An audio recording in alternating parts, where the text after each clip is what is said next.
trying to make sense of American evangelicalism. Check out some of these books. Welcome to Books and Big Ideas, what I'm reading, what I'm thinking about, with Joel Wentz.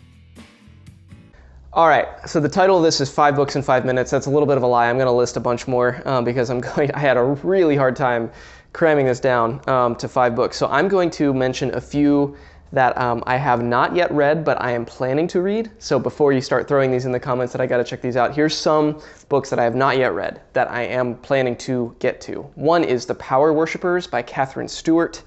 Another is Kevin Kruse's book, One Nation Under God. Also Darren Dochuk's large book, Anointed with Oil. And I actually have not yet read George Marsden's famous book, Fundamentalism in American Culture. I plan to get to all those, so maybe I'll do a part 2 or an updated version of this list after I do so. Also, something else, before I get to the actual 5 books I've narrowed down, something else I want to do is give 2 honorable mentions. One is Jesus and John Wayne by Kristen Dumais. I've talked a lot about that book on this channel, so I'm not going to talk about it more. Check out my review of that if you want to know more. It's a great book. A second honorable mention, both of these were super close to getting on my list, but a second honorable mention is God's Law and Order by Aaron Griffith. It's a really, really insightful historical study of evangelicals and their relationship with crime and punishment politics. Okay, those are my to be read, and those are 2 honorable mentions. Let's get into the actual 5 books now, and I'm going to try to do this in less than 5 minutes. So first is a book just called The Evangelicals by Francis Fitzgerald. If you want just an overview, broad, overarching history of the term evangelical, the culture of evangelicalism in America specifically, this is a great readable book.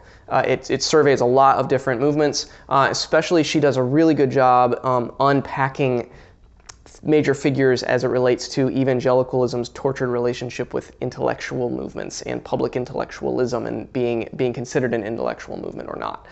It's a great historical book on that. And as it relates to intellectualism, a list like this would not be complete without Mark Noll's very famous The Scandal of the Evangelical Mind. This is an important book.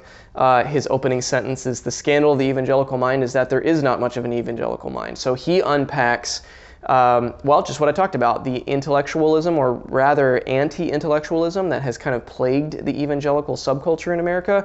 He links it to the Scottish Enlightenment in a specific way that's really fascinating, but it's an excellent book, really important, still, sadly, in my mind, super, super relevant to today.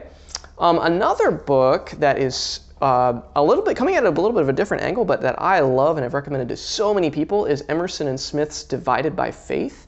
The subtitle is Evangelical Religion and the Problem of Race in America. And yes, this is about race. It's also very small and super readable. That's why I recommend it so much.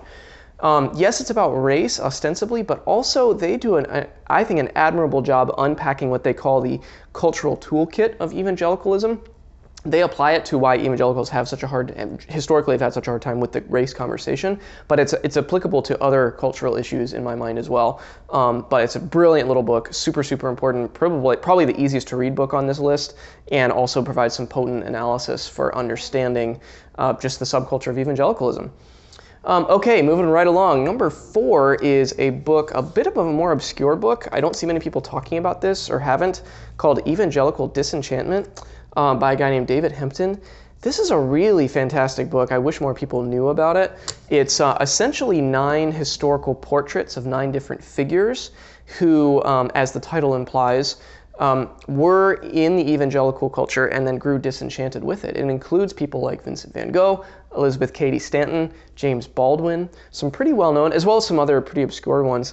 But I love this book for a lot of reasons. It's really beautifully written. It's very engaging because it's life portraits. It's little mini biographies, essentially. But also in the process of each of these people getting immersed in evangelicalism and then getting disenchanted with it, it unearths and portrays some of the aspects of American evangelicalism that are really, really important to consider, and it's helpful for understanding the culture as a whole. Also, you just get this really interesting tour through a swath of American history through these particular biographical portraits. So I love that book. Last one. This is probably the hardest one to read on my list, in the sense of it being pretty academic, but it's Darren Dochuk's book, From Bible Belt to Sun Belt. Man, this is tough to get through in some ways. It gets a little dry in terms of style, but it carries some potent analysis. Particularly, no history of American evangelicalism is complete without some wrestling with Billy Graham as a figure, and Billy Graham's right in the cover of the book. He features prominently in this. But this is a very specific historical study of the subculture of kind of Southern California in the post-World War II era, going into the Cold War era, and man, I had some real light bulbs go off as I read through his historical study about some ways that the cultural forces of evangelicalism were forged in the very specific things that were going on in Southern California at the time. It seems like a weird thesis, you wouldn't expect it, but man, it provides some really enlightening study. So I definitely recommend Dochuk's book, Bible Belt to Sun Belt.